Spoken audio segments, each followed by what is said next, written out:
Muito boa noite. Tá aberto o microfone, diga lá. Hoje vai ser uma bagunça aqui, gente, já vamos adiantar, porque, claro, como você pode ver, estamos juntos, estamos aqui. Clima de pan, chefinho. Felipe Natan aqui, gente, muito boa noite, bom dia, boa tarde para você que ouve a gente. Quando você ouvir esse episódio, inclusive, nós estaremos presencial, né, Natan? Junto com os atletas da seleção brasileira, nos últimos momentos de preparo. Não, vou cagar aqui já. Por que o Natan não tá puxando? Porque ele tá na frente do microfone. Porque hoje é freestyle. Dessa vez é freestyle. Hoje é freestyle. Enfim, como a gente ia dizendo, né, antes de sermos interrompidos por quem manda em tudo, amanhã a gente tem um último preparo, por isso já estamos prontos. Na madrugada de sexta para sábado, Natan e eu estamos embarcando para Santiago para poder começar a cobertura já em território chileno. Muito boa noite, Natan. Como é que está a ansiedade? Natan, pela primeira vez, pisou no aeroporto hoje.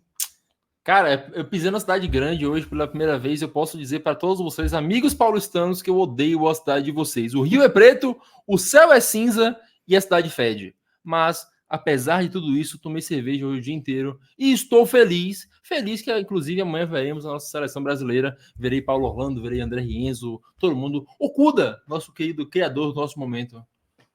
Pois é, então, como a gente falou, né, esses últimos passos aí, obviamente tem alguns ajustes óbvios para fazer, a seleção está convocada, todos os atletas que vão disputar os Jogos Pan-Americanos já chegaram nesse final de semana, né, começando dia 11 ou 12, enfim, o importante por 3 dias a seleção está fazendo esses últimos treinos, teve jogo amistoso também, todos os 24 convocados presencialmente, né, coisa que não tinha acontecido em nenhum momento até agora, mas o fato é que no dia 15 a seleção embarca para o Chile, nós já estaremos lá, e você já sabe, né, a partir de agora, toda a cobertura, tudo que você pode ter de informações, de conteúdo especial, quem segue o Tailgate Zone já sabia disso, pode ficar de olho que a gente vai trazer bastante coisa única, né, nós somos provavelmente o único projeto que estará presencialmente lá cobrindo especificamente o beisebol e também o basquete,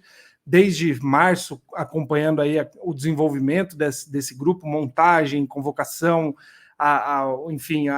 o desenvolvimento dos atletas em si nas ligas locais, e agora é hora de fato, acompanhar os jogos que começam no dia 18, o beisebol começando no dia 19 para o Brasil, mas nós não paramos entradas extras, né? Embora estejamos desfalcados aí, Fernando se recuperando de uma gripe, o João trabalhando, nossa equipe nos bastidores atuando, inclusive Felipe Clemente não está aqui, mas está trabalhando, vocês verão vinhetas entrando.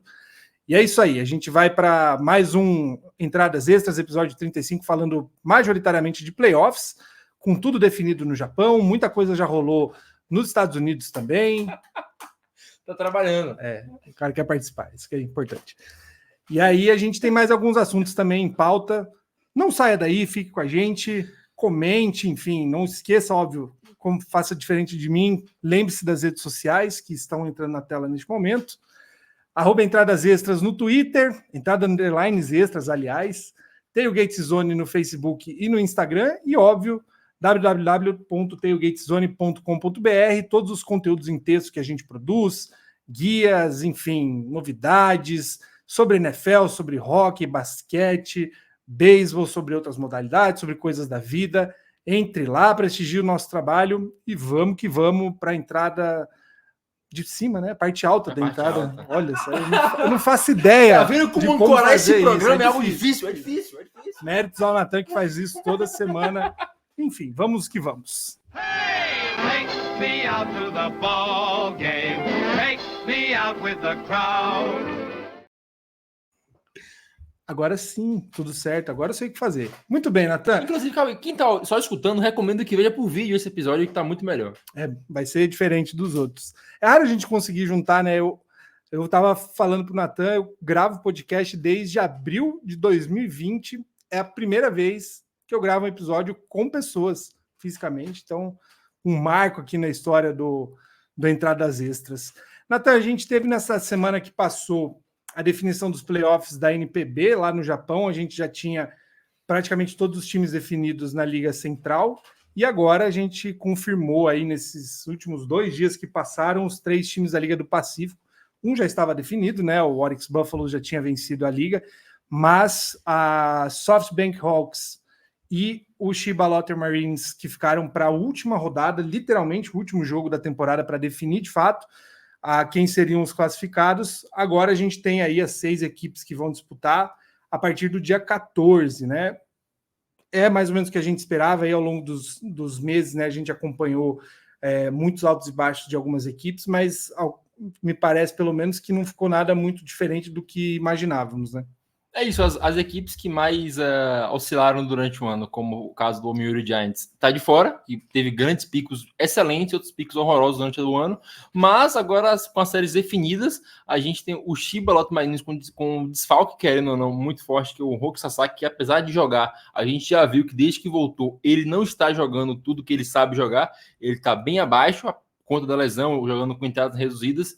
E do outro lado, com o Beystars e o Hiroshima Carp, do nosso querido Fernandão, eu vejo o Hiroshima Carp um pouco abaixo do Beystars ainda, porque o Beystars ele tem um conjunto de arremessadores que, apesar de não contar com o Trevor Bauer nesse playoff da NPB, conta com 3 caras ou 2, que seja o Shota Yamanaga e o... Como é o nome dele? O outro? Que eu abri, o Ace? É Atsuki, um negócio desse. Acho que é Atsuki. Atsuki, ele é um excelente arremessador. E, cara, os dois são muito bons, mesmo sem o Trevor Bauer. O time do Beystars, acredito eu, que ainda tem a vantagem sobre o Hiroshima Carp, que é um time arrumadinho, mas não tem nada que enche tantos olhos. Tanto o Carp quanto o Hanshin Tigers enchem os olhos o arremesso dos dois times. Mas o Carp, apesar de ser um time bem equilibrado, não enche os olhos em muita coisa. Então, se eu só pudesse apostar em algo hoje, seria, de fato, Tigers e Buffaloes na final. Mas se algum time pudesse surpreender, eu apostaria que o Beystars poderia surpreender. E caso o Chiba passe, Felipe, a gente pode ver pela última vez Roki Sasaki contra Yoshino Yamamoto. Pois é, esse Katsuki Azuma, né, o nome que a gente estava tentando lembrar.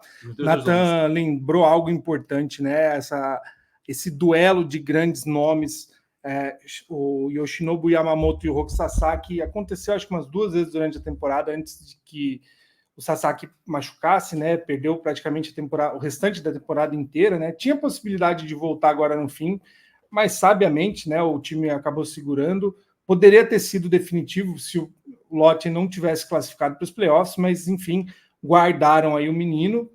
Para os playoffs tem grande chance dele voltar, né? Já foi visto no último jogo aquecendo, enfim, trocando algumas palavras com os outros arremessadores do Chiba Lotte Marines. E aí a informação, né, Nathan? O Oryx vem para os playoffs agora oficialmente, né? A gente falou várias vezes durante o ano da possibilidade que em algum momento pareceu que o Sasaki ia melar essa conquista, mas Yoshinobu Yamamoto faz um feito que nunca antes foi visto, né? Acho que na história de nenhuma liga de beisebol, um atleta, né, um arremessador conquistar por 3 temporadas consecutivas a tríplice coroa, né? Liderar a liga em média de corridas cedidas, né? O ERA mais baixo entre os abridores, maior número de vitórias e maior número de strikeouts. Yoshinobu Yamamoto formalizando aí essa conquista, o que coloca ele, né, sem dúvida alguma, entre os maiores, se não o maior nome da história do beisebol japonês. Só um adendo, o Yamamoto não liderou só 3 estatísticas essa temporada, ele liderou 9. São 9 estatísticas. Ele liderou WHIP, liderou FIP e mais uma porrada de estatística periférica que a gente usa para coisas mais avançadas. Ele liderou muita coisa durante o ano. Então, ele chega na MLB agora, o contrato dele é esperado que seja acima dos 200 milhões. E o time que ele chega, eventualmente, ele chega para ser ace ou co-ace. O Yoshinobu Yamamoto é, de fato, o maior nome da história do beisebol japonês. Muita coisa que a gente não consegue ver durante o ano da temporada, até por conta dos horários dos jogos, a gente pega de alguns perfis de Twitter que acompanham. E o perfil é o Yakyu Cosmopolitan, ele, que é o cara que, para mim, é a referência de beisebol japonês hoje, que traz para o Ocidente, o cara, ele claramente aponta o Yamamoto como o melhor pitch japonês da história, e ele escreveu um texto sobre isso, inclusive é muito bom. Quem quiser pedir a gente no Instagram, no Twitter, eu posso mandar, ou se você quiser também procurar no perfil dele, é um texto excelente, ele explicando por que o Yamamoto é o melhor arremessador da história do Japão. E aí fica até um convite, né? No dia 14, hoje é dia 12, a gente está gravando, você vai ouvir no dia 13, então amanhã, para você que está ouvindo, começam os jogos dos playoffs das duas ligas, né? Tanto da Liga Central quanto da Liga do Pacífico. Fica a sugestão, né? Você que fala inglês, enfim, ou que consegue as traduções, óbvio, pela própria mecânica do Twitter, seguir o Yakyu Cosmopolitan, o Gaijin Baseball e o canal do Reddit também, enfim, tem algumas, a gente pode fazer uma listinha de contatos aí para você seguir de perfis, porque nunca antes a NPB teve tanto conteúdo em inglês sendo produzido, e não é só Twitch, o Yakyu Cosmopolitan, o Gaijin Baseball produzem vídeos, né, que você, enfim, pode assistir legendado, fazendo um bom resumo aí do que foi a temporada, do que estão sendo as performances mais chamativas. Existem N guias, né, se você nunca teve contato com o beisebol japonês, não faz ideia da história das equipes, tem muita informação. É que eu, inclusive, tem uma série no Twitter, no YouTube explicando a história de todos os cada times. time, exatamente. Enfim, a gente tem esse cenário aí da NPB, como a gente falou no dia 14, começando. A gente falou bastante do Oryx Buffaloes, né? O time que tem o melhor arremessador. Do outro lado, falamos um pouquinho da liga. Fique de olho, né? Retomando os playoffs, né? O formato. Na Liga Central, Toyo Carp enfrenta o Dana Bay Stars na primeira fase da Climax Series da Liga Central, uma melhor de 5 jogos. Então, o primeiro time a vencer 3 já classifica. E aí enfrenta o Hanshin Tigers na final da Climax Series. Lembrando que o campeão da liga entra nos playoffs com uma vitória de vantagem, além do mando de campo em toda a série. Então, Hanshin Tigers vai jogar toda a Climax Series em casa, já entra com uma vitória na frente, né, de tanto faz Carp ou Bay Stars. E aí, do outro lado, é a mesma coisa, o Buffaloes terá o mando de campo na série toda com a vitória de vantagem, contra quem vencer de SoftBank Hawks e Lotte Marines. Então, provavelmente na semana que vem a gente já vai ter alguma clareza melhor, né? Essas séries com vantagem costumam andar muito mais rápido do que é na Major League Baseball, fora que não tem wild card, né? Então a gente já tem uma série a menos dos playoffs acontecendo. Ainda falando sobre beisebol em nível mundial, nós tivemos, aliás, ainda no Japão, né, Nathan? A gente, todo mês quase, a gente traz alguma, enfim, informação, não chega a ser uma polêmica, né?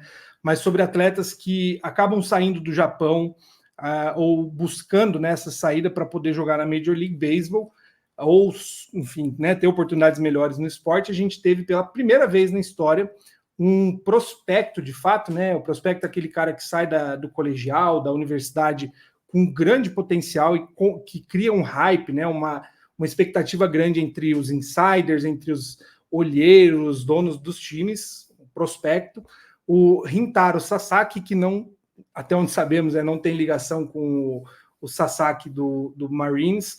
Mas, enfim, esse é um dos atletas que mais se destacou nos últimos anos no beisebol colegial do Japão, é um dos líderes de home runs por sei lá, 3, 4 anos.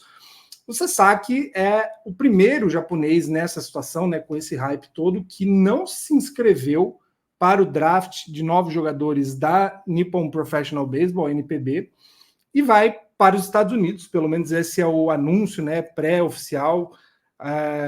A princípio vai para os Estados Unidos buscando uma universidade que ele possa estudar e jogar beisebol e poder disputar a NCAA, que é a Liga Universitária dos Estados Unidos, o que não quer dizer necessariamente que ele está abrindo mão do draft no Japão, porque ele ainda pode, né, como atleta universitário, concorrer, mas fortes indícios que o Sasaki já está querendo construir, né, uma carreira olhando para os Estados Unidos, diferente do Japão, né? Óbvio que se ele quisesse continuar no Japão, esse era o ano, né, que ele já poderia ser draftado e já, enfim, fatalmente começaria 2024, provavelmente com um bom contrato profissional.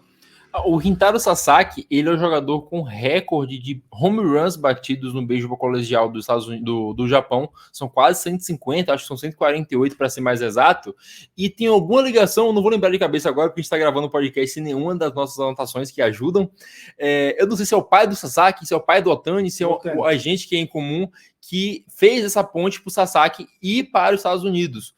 E com essa ida, como o Felipe falou, ele abre mão do beisebol japonês. E, cara, isso para mim, como eu comentei com o Felipe, eu acho que, apesar de ser um movimento que o Sasaki é um cara que tem bastante talento para chegar e se tornar um aspas, novo Bryce Harper do colegial, que vai chegar com toda a pompa na MLB, ele é meio precipitado, porque você fazendo isso, o pessoal do Japão, a cultura japonesa em si, pode ser que venha a fechar as portas para ele depois, caso ele precise voltar. Caso ele não consiga se firmar lá e tenha que voltar para a NPB, seja mais difícil para ele fazer isso. Então, eu acredito hoje que não tenha sido um movimento certo a se fazer, apesar de ainda desejar que seja algo bom para ele. Mas fazendo isso no Japão, eu acho que seria mais rigoroso ainda do que é na KBO. Como o Felipe falou bem, uns podcasts atrás, na KBO, se você faz isso, você precisa esperar um tempo antes de ser elegível para voltar para a KBO. Ele indo para os Estados Unidos agora, tudo indica que ele vai jogar por Vanderbilt, que é um dos melhores programas universitários que tem no beisebol.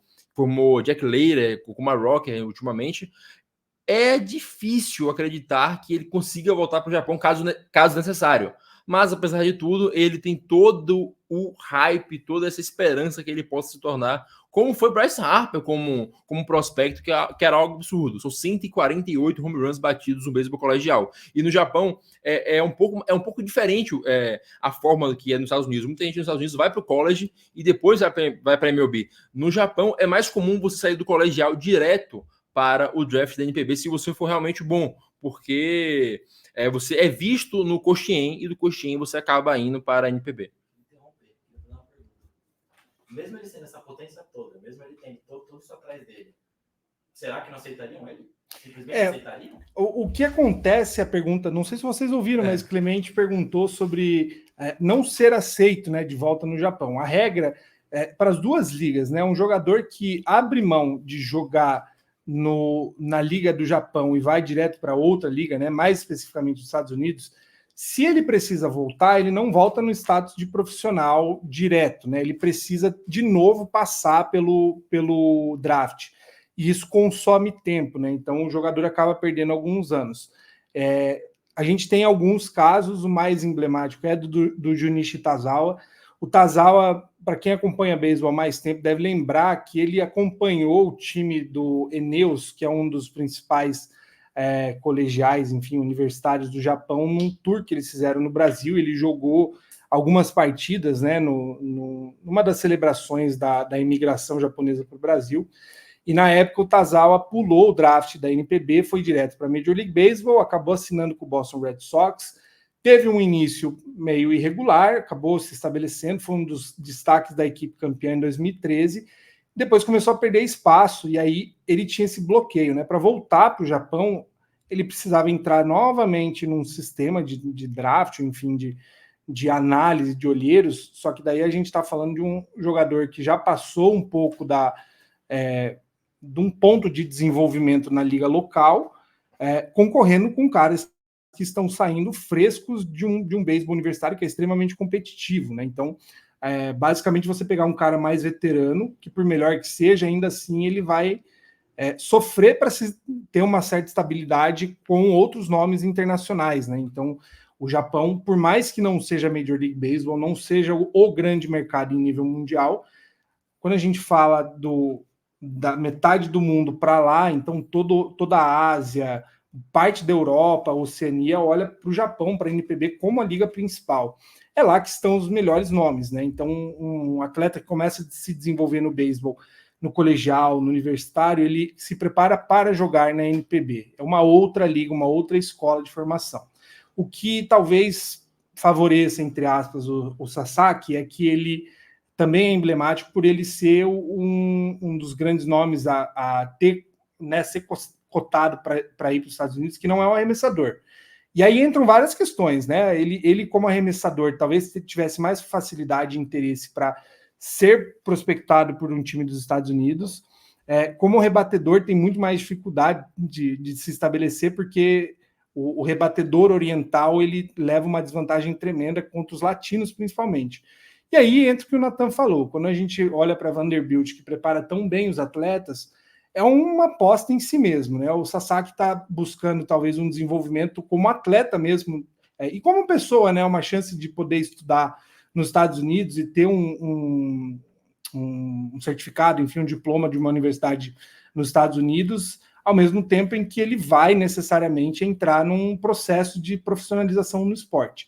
A dúvida é vantajoso ele fazer isso agora? Essa aposta de abrir mão do dinheiro no Japão agora, imediatamente, para esperar 3, 4 anos e talvez ganhar muito mais de cara lá nos Estados Unidos, vale a pena? Será que ele vai conseguir se estabelecer? Só o tempo vai dizer mesmo, né? E lembrando que ainda não é uma definição que ele vai participar do draft da MLB. A notícia que a gente tem confirmada é que ele não se inscreveu no draft da NPB, então ele não participa do draft do Japão. Quando ele vai para os Estados Unidos fazer universidade ou qual universidade, a gente não tem confirmações ainda. Provavelmente nos próximos dias deve saber. Para mostrar que não é tão óbvio assim, né, que todo bom jogador do Japão está necessariamente interessado em jogar nos Estados Unidos, o Daichi Hirano, que é o considerado aí um dos principais nomes entre os arremessadores, né, do colegial, que também estava na mesma situação de se inscrever no draft ou não, optou por continuar no Japão, né? Poderia ser alguém com planos, né, de jogar nos Estados Unidos, mas não, ele optou por continuar lá no Japão e tentar fazer o começo da carreira dele, pelo menos, jogando no país local, o que implica principalmente, que acho que é a grande questão que raramente as pessoas colocam em pauta, o jogador que está no Japão, ele está muito próximo das convocações para disputar torneios internacionais pelo Japão, o que é a seleção que leva a sério, né? O Ohtani é o grande exemplo. O Ohtani, enquanto jogava no Japão, disputou tudo que tinha para disputar. Acho que o único torneio que ele não jogou foram os Jogos Olímpicos, né? Porque pegou uma janela aí meio específica. Mas ele disputou Jogos da Ásia, Premier 12, enfim, World Baseball Classic, ele fatalmente estaria, independente do Japão pagar multa ou não, né? Como foi o caso desse último. Então, é mais essa questão que a gente monitora aí do Sasaki. Avançando aqui na nossa pauta, a gente tem ainda a volta, né? A gente falou dos Jogos Olímpicos, Natan. Uma notícia muito boa, também não confirmada, mas, gente, vamos ser francos, é óbvio, provável que vai acontecer de fato. Nessa semana, o comitê organizador dos Jogos Olímpicos de 2028, em Los Angeles, passaram uma lista aí de modalidades que eles querem adicionar, pendente chancela do Comitê Olímpico Internacional, e o beisebol, assim como flag football, softball, squash e tem mais alguns. Softball, você falou? Softball, beisebol, squash, flag football e tem mais algum. Já lembramos. Cricket, muito bem lembrado. E o cricket vão dar medalha para a Índia. Foram propostos, né, para entrar no programa olímpico para as Olimpíadas de Los Angeles. O beisebol, na verdade, é uma volta, né? Teve por longos anos, ficou de fora em algumas edições, mas tivemos beisebol em Tóquio 2020. Teríamos, se nada tivesse mudado, em Paris. Paris optou por retirar essa modalidade da disputa. E agora, provavelmente, beisebol volta aos Jogos Olímpicos de Los Angeles, com perspectiva, inclusive, de continuar para os Jogos de Brisbane em 2032, visto que a Austrália é um país que também tem investido no beisebol, né? Muito bom para a gente poder ver esse cenário. Ainda existe, né, por conta de como o World Baseball Classic tem se desenvolvido, essa bagunça, né? Qual é o grande torneio internacional de seleções de beisebol? Vale a liberação dos atletas, lembrando que a Olimpíada geralmente acontece no meio do ano, mas é bom poder ver mais uma vez o esporte sendo disputado, valendo alguma coisa séria, né? E acontecendo nos Estados Unidos, logo após eles perderem para o Japão Olimpíadas e WBC, há talvez uma esperança, talvez uma torcida, provavelmente nossa, que eles levem a sério, porque os Estados Unidos levar a sério não é só ter uma seleção americana forte nas Olimpíadas, é a gente ter Porto Rico, Venezuela, também fortes, República Dominicana, porque a grande parte desses jogadores estão jogando lá. Então, se você libera esses caras para jogarem as Olimpíadas, o espetáculo fica muito maior, senão é um domínio gigantesco do Japão. Se não libera, se a MLB não entra, o Japão vai entrar e vai ganhar novamente, vai ser fácil para eles, querendo ou não. Mas ainda assim, para a gente é muito bom. O Brasil pode tentar se classificar, não sei como é que vão ser os métodos classificatórios para as Olimpíadas, caso aconteçam, vai saber em breve, assim que for confirmado, inclusive. Mas mesmo assim, é mais chance para o Brasil conseguir subir no ranking e, consequentemente, conseguir aparecer mais em World Baseball Classic e afins. Mas, querendo ou não, Felipe, se os caras não levarem a sério, é no meio do ano. Duvido bastante que aconteça. Eu vou torcer para isso. Mas, se eles levarem a sério, a gente pode ter, talvez, uma mini edição do World Baseball Classic. Mas, tudo que eu falei, o nosso querido chefinho falou que discorda. Eu quero saber do que ele discorda. Vem aqui, vem aí, discorda na minha cara! Vem aí, discorda na minha cara! Bote sua cara aqui. Eles não levam a sério as competições internacionais. Não adianta. E a basquete só dá certo nas Olimpíadas porque não interfere na temporada da NBA. Se interferisse, eles também iam cagar grosso. Mas o hockey não libera, não? Mas não, também não. Também não. Se eu não me engano, a última seleção que eles tiveram de Olimpíada de Inverno, eles levaram só gente de college. Se não estou enganado agora. Mas eles não vão liberar. Não é importante para eles, visto tudo que aconteceu, o rebuliço no Alliance lá falando que eles não eram campeões mundiais, não sei o quê. Não vai. Se ferirem o brilho deles, eu espero que firam. Talvez, mas não vai ferir, porque eles levam mais a sério as ligas dele. Então não vai liberar porra nenhuma, só que vai ser divertido do mesmo jeito. Imagina se vai os caras top de college. Os caras mais hypados de college é legal pra caralho. É isso que vale. Uma discussão curiosa, né? Porque durante a organização, né? E, enfim, durante o World Baseball Classic que a gente teve no começo desse ano, muita gente falou, né? Sobre quando teve a lesão do Edwin Diaz, de você colocar um torneio de alto nível logo no começo da temporada, ou pouco antes do começo da temporada, com esse risco de jogadores se machucarem, que assim, existe sendo antes, durante, depois, sempre vai existir o risco. Mas muita gente criticando o formato do World Baseball Classic desse ano sugeriu que poderia ser, ou pelo menos ocupar o espaço do Jogo das Estrelas, que passou a valer nada, né? Então, seria o caso, ao invés de ser jogado no começo da temporada, lá em fevereiro, março, passar para junho, julho, que é uma época em que nada acontece de fato na Major League Baseball, né? A liga chega a parar por 15 dias quase, para ter o Jogo das Estrelas, o draft, enfim, todas as comemorações, e poderia ser disputado o beisebol nesse período, né? Liberando assim os jogadores para até manterem um ritmo, né? Jogando alguns nomes, óbvio, jogando por suas seleções e mantendo o ritmo. Mais óbvio, a gente chegaria num cenário em que alguém certamente reclamaria, falaria, pô, por que fazer no meio da temporada e não, sei lá, no começo ou logo depois, né? Que daí cai, acho que no caso do Pro Bowl, né? Que é na NFL, que é depois da temporada e ninguém leva a sério, né? Ninguém leva a sério o Pro Bowl, a galera não joga e é um jogo que talvez os negócios de habilidades ali sirva para algo, mas o Pro Bowl é de fato o pior jogo de All-Star de todos. E olha que o da NBA também é ruim, eu não vejo na NHL, mas o da NBA também é ruim, e você não venha me xingar. Mas o da MLB em si é o que é mais aceitável, porque o Home Run Derby é muito legal, e o Jogo das Estrelas, o beisebol tem uma mecânica em si, a dinâmica do beisebol impede que você consiga entregar jogos ou jogar de forma mole. É arremessar a bola e rebater. Então, no final das contas, os caras conseguem jogar de forma até competitiva e é divertido. Eu acho que o problema em si não é o All-Star não é um problema, o problema é... Precisa valer alguma coisa. Não precisa, é um jogo comemorativo. Ele precisa valer alguma coisa para os caras levarem a sério. Tá, então volta a valer o mano da World Series. Roberto Manfredo, volte a valer o jogo da World Series.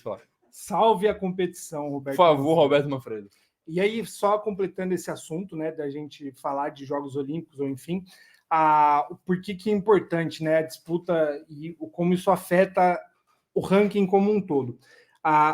Quanto melhor, óbvio, um país está ranqueado no ranking mundial da World Baseball and Softball Confederation, melhor são as chances de participar de alguns torneios. O grande exemplo, por exemplo, é o Panamá, que disputou o World Baseball Classic, a qualificatória em casa, teve chance de participar no World Baseball Classic geral, vai jogar jogos pan-americanos e, por tantos jogos que tem disputado e vencido, óbvio, com méritos, o Panamá hoje está em 12º do ranking mundial, que é o crivo para participar do Premier 12, que é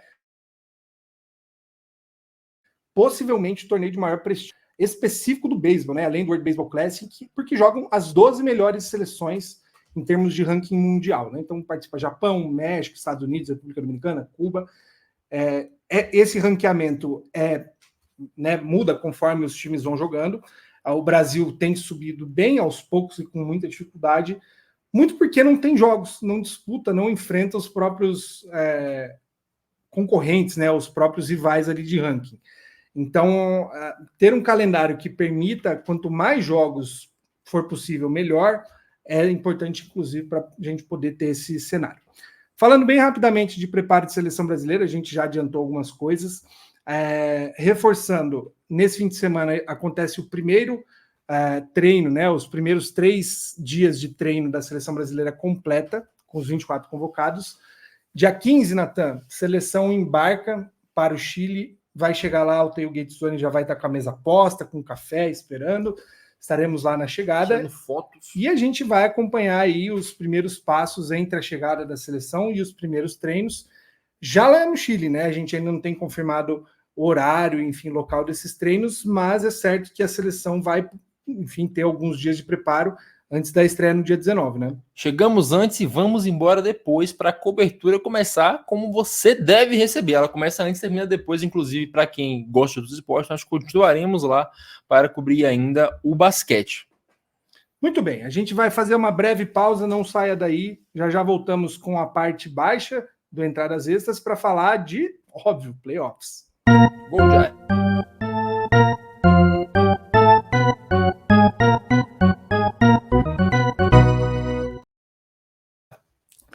Estamos de volta, a parte baixa, para falar exclusivamente sobre Major League Baseball, sobre playoffs da MLB. E Bryce Harper. Minha amiga, meu amigo, se você não está acompanhando os playoffs, tá perdendo, hein? Esse ano tá especial. Basicamente, a gente já teve a conclusão de quase todas as séries divisionais, falta uma. A gente teve, né, o Wild Card rolando já. Na semana passada a gente ainda não tinha muita clareza, né, sobre. Inclusive, na edição a gente vai ter um easter egg aqui, né? Você vai ver uma mensagem muito assertiva, né? Muito correta do nosso âncora Natan. Análise. Inclusive, eu digo com certeza que se o Phillies vencer o Braves, o Fernandão já pode comprar aí mais uma flâmula de campeão da World Series, porque só o Braves para o Dodgers, mais ninguém. É impossível qualquer outra franquia da MLB vencer o Dodgers que não seja o Atlanta Braves. Esse é o trecho que a gente vai pôr na gravação em loop quando o Diamondbacks vencer, né? Esse é o trecho. Natan, o que aconteceu com Los Angeles Dodgers? O que aconteceu com Baltimore Orioles? Os times que foram melhor aí na temporada regular são os que primeiro estão caindo fora, né? Cara, é impressionante. Talvez o Mookie Betts... A pergunta foi pro Natan, mas com o Dodgers aconteceu o óbvio, né?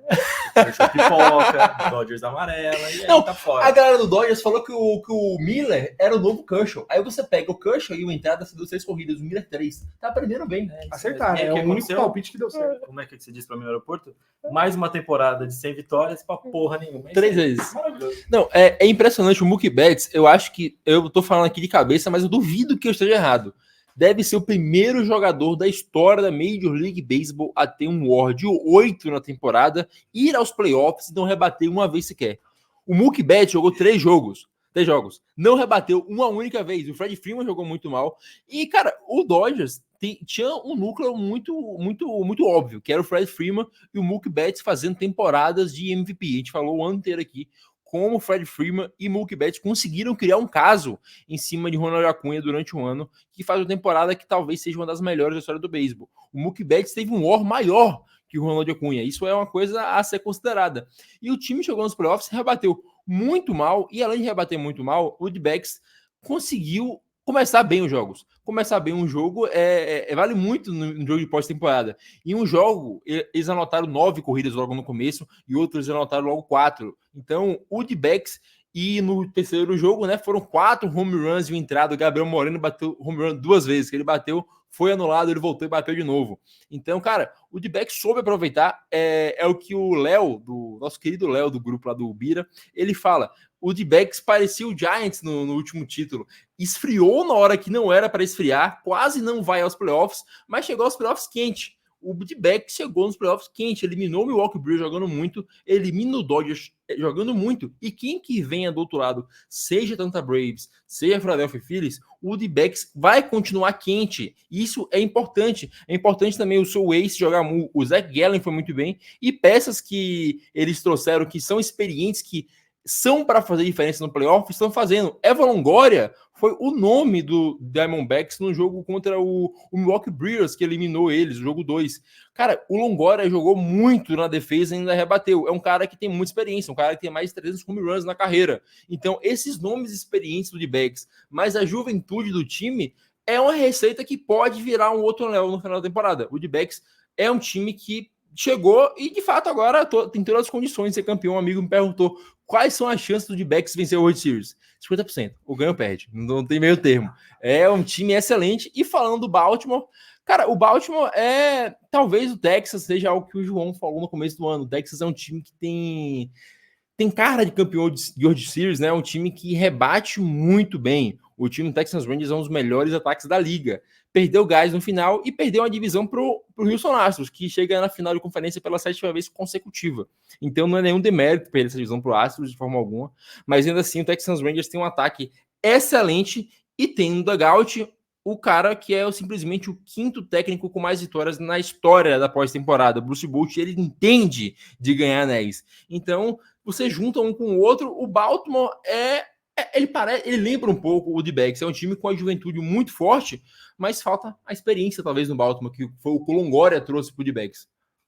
É muito claro, na verdade, né? A gente sempre fala o ano inteiro que os times batalham aí 162 jogos para conseguir classificar para os playoffs, que é de fato um torneio que importa, né? Que vale alguma coisa, e é completamente diferente. A necessidade que os times têm é diferente. Você precisa ter nomes que tem uma certa casca em jogos importantes, jogos que valem, porque no fim do dia você precisa, é quase que um jogo de xadrez, né? E aí entra o que o Nathan falou, Bruce Bochy treinando, né, a equipe do Texas Rangers contra uma equipe que, por melhor que seja no papel e tenha sido durante a temporada, a maioria nunca jogou um jogo valendo, né, playoffs, alguma coisa nesse sentido. Ficou fácil, entre aspas, né? Rangers atropelou, assim como atropelou o Tampa Bay Rays, atropelou o Baltimore Orioles, são 5 vitórias consecutivas. O Diamondbacks teve a mesma capacidade, passou reto no Milwaukee Brewers, passou reto no Los Angeles Dodgers. Os dois piores times, vamos dizer, né, entre os que estavam concorrendo, são os que melhor performaram aí nos últimos dias, né? A gente tem já a final de conferência da Liga Americana definida entre duas equipes do Texas, Houston Astros e Texas Rangers, com a possibilidade do Rangers ser campeão não da Liga, mas da World Series pela primeira vez, nunca aconteceu.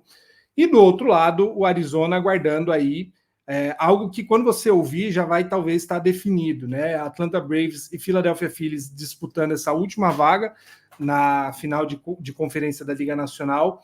O que a gente tem visto, né, Nathan, o Atlanta Braves, que durante o ano estufou todo mundo com corrida, com home run, enfim, foi o time com folga melhor ofensivamente, puxado principalmente pelo Ronald Acuña Jr. Nos playoffs não estão conseguindo imprimir esse ritmo, muito por conta de um cara, né, que está lá do outro lado, que é o Bryce Harper, né? O que esse cara cresce em jogo importante é bizarro. No passado a gente já tinha visto, né, a performance dele que ajudou, praticamente garantiu a ida do Phillies para a World Series. Esse ano, de novo, Bryce Harper sendo aí um dos nomes mais decisivos, né, mais clutch, como a gente fala, em termos de playoffs, né? Não, e só um adendo sobre o Texas Rangers, até pesquisei aqui para não falar besteira, é como é importante ter jogadores que têm cancha de playoffs. A gente pega, além do Bruce Bochy, que é multicampeão, a gente tem o Corey Seager, que é campeão e MVP de World Series, MVP de final de conferência da Liga Nacional. Tem Harold Chapman, que pipocando não, é um cara que tem experiência. O Eovaldi, que jogou muito bem. São vários jogadores que têm muita experiência e são jogadores campeões de World Series. Isso faz muita diferença para o Texas Rangers no final das contas. E voltando agora para Bryce Harper, o Felipe estava brincando mais cedo, falando que o Bryce Harper vai tirar o posto de David Ortiz como clutch dos playoffs. Calma, o David Ortiz virou um 3-0, é difícil. Mas o Bryce Harper, eu mostrei para o Felipe mais cedo, a gente estava conversando, né, almoçando, e eu mostrei as estatísticas do Bryce Harper contra o Atlanta Braves. Ele tem em 7 jogos 5 home runs, um OPS acima de 1.000, um batting average de quase .500. É absurdo o tanto que Bryce Harper consegue jogar contra a melhor equipe da liga. Indiscutivelmente, hoje, o Atlanta Braves é a melhor equipe do beisebol, a equipe mais equilibrada em todos os aspectos. A gente não vai discordar disso. Ser campeão ou não é consequência. Mas o Bryce Harper, ele consegue ser muito consistente durante o ano. E apesar de estar machucado, ele volta como DH, não começa bem. E, cara, o Bryce Harper, quando chega nos playoffs, ele tem virado uma entidade. O time do Phillies, quando chega nos playoffs, tem virado a chave completamente. Eu acho que o Phillies hoje, se eu pudesse escolher para quem eu daria o título de World Series, eu daria para eles. Eles merecem. O Trey Turner começou a jogar bem agora que precisa. O Kyle Schwarber até hit single tá batendo nos playoffs. O Nick Castellanos, ele começa a defender nos playoffs. É incrível, ele é horrível defendendo. Mas nos playoffs ele começa a defender. O Zach Wheeler, nossa, como tá remexendo bem o Zach Wheeler, o Aaron Nola voltou a jogar bem agora nos playoffs. Então, a partida que ele fez contra o Marlins foi sensacional. Então, o Philadelphia Phillies é um time que merece ser campeão. Não que os outros não mereçam, mas o Philadelphia Phillies, eles sabem jogar a hora que precisa jogar. É como a gente fala no Houston Astros. São 7 anos seguidos chegando na final de conferência. Isso não é à toa, isso não é sorte, isso não é roubar sinal. É um trabalho muito bem feito. Eles perdem peças, eles perderam Springer, perderam Correa, e quem chega depois, eles conseguiram Kyle Tucker, conseguiram Jordan Álvares, e até na rotação chega caras bons. O McCullers, apesar de ter se machucado, é um excelente. O Framber Valdez, quando eles perderam o Justin Verlander, o Framber Valdez virou um ace, que eles precisavam que ele virasse. Então, o Houston Astros é um time que, com muitos méritos também, se for campeão de novo, acho que pouca gente que ainda está apegada ao passado vai falar que é injusto. O Houston Astros, a gente nem vou correr o risco, né, Nathan, de falar que, como eu tento fazer com o Tampa Bay Rays, né, é só reconhecer mesmo o bom trabalho que é feito, desde baixo, né, as minors do Astros estão sempre recheadas de nomes que o Astros descobre, meio como o Bill Belichick fazia, né, vai lá no Walmart comprar alguma coisa, traz o cara do caixa, esse cara vira um ex, vira aí um candidato a calouro do ano, porque é basicamente isso que o Astros tem feito, né? Olha para algum país da América Latina, tem trazido um fluxo, né, de atletas cubanos, principalmente, que viram estrelas da liga, né? É um trabalho integral, né? Desde os olheiros, mas principalmente dos técnicos da Single A, Double A, Triple A, fazem um trabalho muito bom de desenvolvimento para que esses nomes cheguem causando um impacto imediato na equipe, e causam, né? O Nathan mencionou alguns exemplos aí, substituem muito bem, às vezes até melhor, né? Não é uma reposição meramente. O Jordan Álvares, ele virou um jogador muito melhor do que é o Springer, né? Do que foi e do que é o Springer hoje.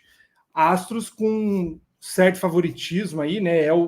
Entre os times que já está numa final de conferência, é o melhor, né, do que a gente tem agora. Óbvio, vamos esperar esse resultado de hoje entre Phillies e Braves. Se Phillies vencer, vai para a final da conferência contra o Diamondbacks. Se Braves vencer, empata a série e vai para o jogo... Não, ao contrário, né? Empata a série e volta para Atlanta. Isso, empata a série e volta para Atlanta. Pode ser que chegue a 5 jogos, pode ser que não. A gente vai saber isso hoje ainda, mas óbvio, você quando estiver ouvindo já vai ter essa resposta também. Na semana que vem a gente vai conseguir fazer uma análise melhor, até já dos jogos, né? A gente, inclusive, traz o calendário das finais de conferência. A Major League Baseball confirmou a final da Liga Americana, começando no dia 15, no domingo, o primeiro jogo entre Texas Rangers e Houston Astros. E na segunda, dia 16, além do jogo 2, a gente vai ter o jogo 1, o jogo 2 da final da Liga Americana, o jogo 1 da final da Liga Nacional, óbvio, pendente aí o time que vencer, né? A gente tem as Championship Series, né, as finais de conferência seguindo, se necessário, até pelo menos aí, aliás, até o dia 20, até o dia 20 de outubro, dia sexta-feira, a gente ainda vai ter jogos da final da Liga Nacional, possivelmente da Liga Americana também, se necessário, lembrando que é em melhor de 7, um time ganhando 4 encerra a série, né? É considerado uma varrida, mas se ambas forem até o jogo 7, a gente tem partidas até o dia 24. Provavelmente o World Series já começa em seguida, porque a World Series encerra praticamente inteira, no máximo até começo de novembro, né? Até onde eu lembro, não vai muito para frente, não. E aí, né, Nathan, queria propor uma última reflexão para falar aí dos playoffs, até que ponto, de fato, essa pausa que alguns times tiveram, a pausa que os times tiveram, né, principalmente os que foram classificando mais cedo, o quanto essa pausa afeta, né, esperar os wild cards, o quanto que isso afeta o desempenho, enfim, o ritmo de um time, né? Nós temos 4 exemplos de campeões de divisão, enfim, eu sou muito ruim de conta, mas enfim, nós temos Baltimore Orioles, Los Angeles Dodgers, Houston Astros e Atlanta Braves que não disputaram, aliás, o Wild Card, que classificaram direto para as finais de divisão, em comparação com os times que disputaram o Wild Card. A gente viu já Baltimore Orioles sendo varrido, Los Angeles Dodgers sendo varrido, e qual é o outro? O Twins não foi varrido. Não, o Twins não. Foi só esses que foram varridos, cara. Isso, e Atlanta Braves prestes a ser varrido. Não foi varrido, ganhou já. Prestes a ser varrido, não, prestes a ser eliminado. Enfim, o que eu quero dizer? Muitos torcedores colocam na conta, né, dessa pausa para esperar o final do Wild Card para uma perda de ritmo dos times, né? O que faria que talvez que perdesse o chamado momentum, né? O que faz com que um time entre quente na disputa. Mas aí, Nathan, a gente tem para cada, né, Baltimore Orioles que a gente tem, cada Dodgers, a gente tem o Astros, que passou reto no Minnesota Twins, né? Perdeu um jogo, mas não sentiu falta, né, desse tempo. Assim, não foi isso que afetou a performance. Até que ponto a gente pode dizer que de fato isso é negativo, né? Eu lembro que em 2007 a final entre Red Sox e Rockies teve um cenário parecido, porque o Colorado Rockies varreu todas as séries, a divisional, a final da Liga Nacional, e teve que esperar o Red Sox jogar os 7 jogos contra o Cleveland Indians na época para classificar para a World Series. E aí um time que estava extremamente quente, varrendo todos os adversários, foi varrido em 4 jogos na World Series.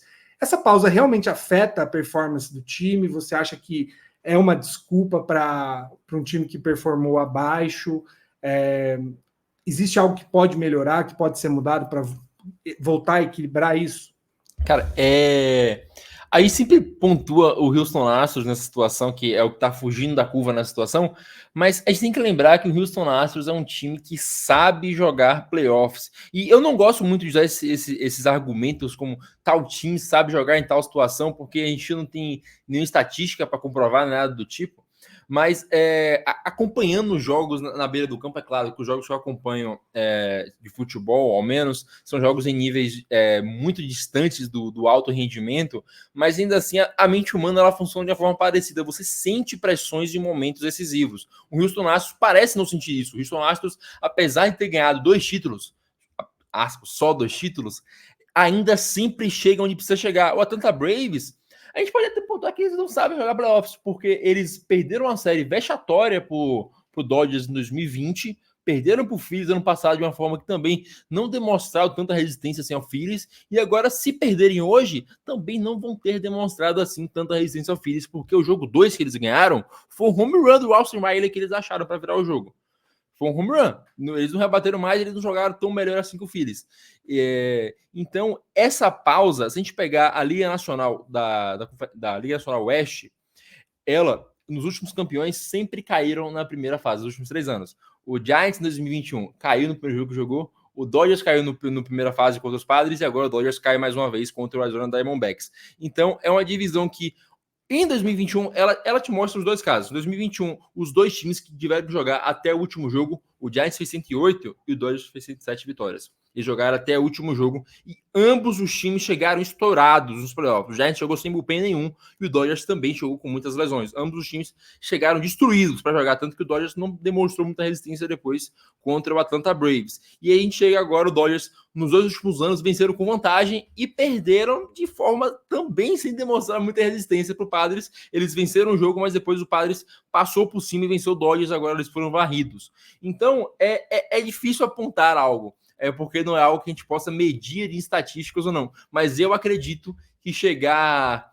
Como chegou o D-backs agora, como chegou o Braves no ano que foi campeão, né? Eles tiveram que fazer aquela corrida no final. Como chegou o próprio Cardinals em 2021, quando você precisa dar esse push no final para chegar, eu acho que talvez seja mais benéfico, mas é algo que não tem variável para a gente medir, apenas achismo no final das contas.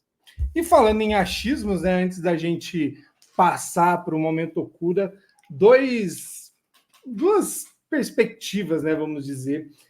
Uma é um fato, né? A história é que o Orioles sofreu a primeira varrida no ano, né? Desde que o Adley Rutschman praticamente começou a jogar, né? Enfim, esse ano o Orioles não sofreu nenhuma varrida, a não ser essa primeira disputa aí, né? De final de divisão. Isso só tinha acontecido, né? Um time não ser varrido nenhuma vez na temporada e ser varrido na primeira série dos playoffs.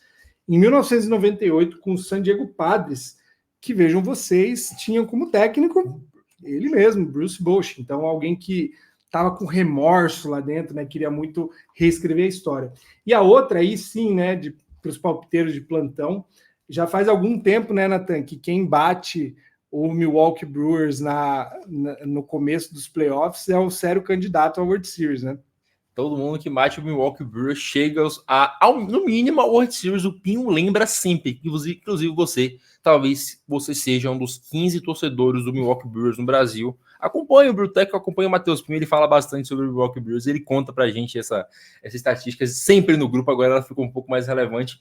E, caso você esteja voando, o D-backs bateu o nosso queridíssimo Milwaukee Brewers e agora venceu o Dodgers sem perder e é um sério candidato ao World Series, né? Chegou na final de conferência, é um sério candidato ao World Series. Muito bem, a gente vai para o período final, né? Enfim, a etapa final aqui do nosso programa, Momento Okuda especial. Vamos lá.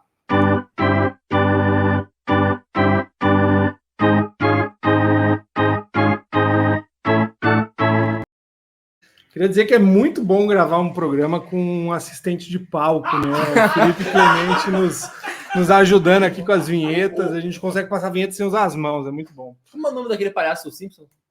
O Krusty. É o macaco do Crush, assistente. Caralho. Enfim, Momento Okuda, Nathan, a gente faz uns 3 ou 4 programas, homenageia, né, nosso atleta da seleção brasileira decisivo, né, o Mr. Clutch, com o nosso né, quadro aí de palpites.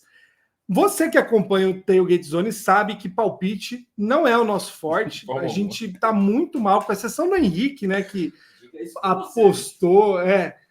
Alguns ainda estão quentes, né, estão vivos na disputa. Clemente é um que apostou no Phillies. Pode ser que dê certo. O João errou em partes, né, falou de Milwaukee Brewers, mas chutou no Phillies. O Henrique apostou... Kershaw flopando, acertou, e no Bosch, do outro lado, também tem chances, né? Eu tô 50%, tinha apostado no Minnesota. Mas calma aí, eu preciso lembrar que eu fiz um palpite no início do ano e eu acertei. O Warriors foi aos playoffs, tá? Isso tem que lembrar pro resto da minha vida, que foi o que eu acertei. Aliás, eu acertei os dois.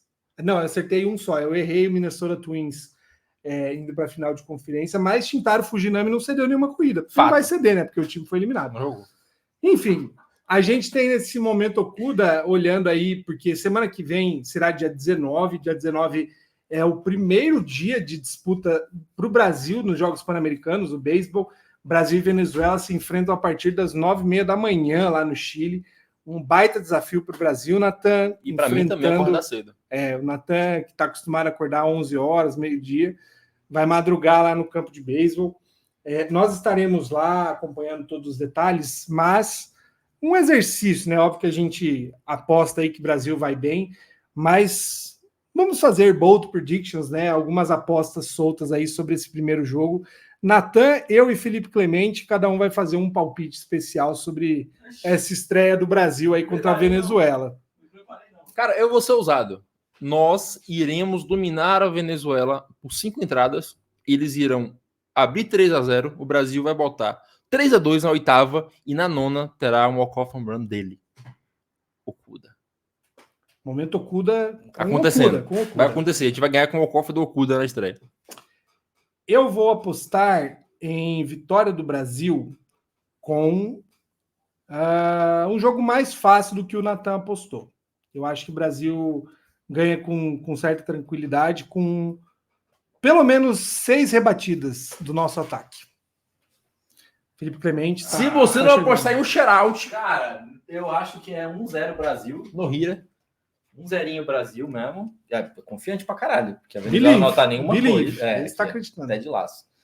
1-0 Veio já tá Brasil. de laço. Deixa eu pensar aqui a forma. Sexta entrada, Paulo Orlando com a tripla, porque ele já foi redar as triplas na MLB. E depois o Coutinho faz a rebatida simples pra gente ganhar essa porra. É isso. Muito bem, então estão aí registrados nossos palpites, amigos da seleção brasileira, nossos queridos atletas. Se não acontecer, não culpem a gente, por gentileza. Estamos torcendo para que esse jogo aí seja especial, seja o primeiro grande passo para uma medalha inédita, né? Como a gente tem falado. E é isso, Natan. Primeiro de tudo, um prazer enorme estar finalmente conhecendo o Natan, alguém que, enfim, a gente convive digitalmente desde 2020, gente. Aos poucos construindo coisas juntas ainda em outros projetos, mas principalmente aqui na Entradas Extras, ter a oportunidade de estar gravando, né, presencial com o Natan e também, enfim, amanhã a gente embarcando aí para esse grande desafio. Você que está ouvindo a gente, ore, mande pensamentos positivos para a nossa viagem, que ficou tudo bem. Natan? É isso, cara. Eu estou ansiosíssimo para conhecer Fernando Franca. Faltam o quê? 20 dias? Não, 8 dias, mais ou menos, 9 dias para conhecer De Fernando 20 para 8, você viu que número... Não é forte. Eu fiz direito, depois eu fiz jornalismo, então não sei contar. Cara, é muito bom estar aqui, finalmente, na casa do nosso querido chefe, nosso careca favorito, nosso malvado favorito. Eu estou na casa dele, então, se vocês quiserem mandar coisa na minha DM para aprontar aqui, eu posso aprontar na volta. Hoje eu não posso, mas ainda assim, muito bom gravar esse podcast. Excelente, nos vemos no Chile no próximo episódio e com fotos minhas, inclusive, fotos maravilhosas que eu irei tirar naquele campo de beisebol. É isso aí. Ainda tá valendo a campanha. Comprem Se quiser Kindle. apoiar, apoiem. Não tá passando aí embaixo, mas é TZ no PAN. Errei já. tzbr.online/TZ no PAN 2023. Caramba, a gente falou isso o ano inteiro. E eu já esqueci. Hoje esqueceu. Mas enfim, é isso. Aproveitem, curtam bastante. E em breve teremos também os boletins diários. Teremos lá, nós três, Fernandão, a porra toda. E para você que não acredita, Believe. Eu vou chegar, quando eu chegar no Airbnb lá no dia 21, eu vou levar a placa do Ted Lasso, vou pregar ali, e é isso. a gente vai pregar no estádio. Isso, boa. Vamos levar amanhã já. E hashtag TZ no PAN. É isso aí. Você que está acompanhando o Entradas Extras, Freestyle. não deixe de seguir as redes sociais do Tailgate Zone, compartilhe com seus amigos. Você que talvez está caindo de paraquedas no beisebol, comece. A gente tem bastante material falando, tem guias, enfim, explicação sobre a história dos times, mas é um momento muito legal para você aqui do Brasil que está começando a acompanhar, poder, enfim, ter contato com os Jogos Pan-Americanos. O Brasil volta a disputar depois de 16 anos, existe muita expectativa. E, claro, o Tailgate Zone estará lá para contar essa história junto com a nossa seleção. Semana que vem estamos de volta. Você não saia daí, volte sempre, por gentileza. E cachaça agora! Vamos beber! Vamos descansar porque merecemos. Mentira, vamos beber. Semana que vem a gente volta. Até mais, gente!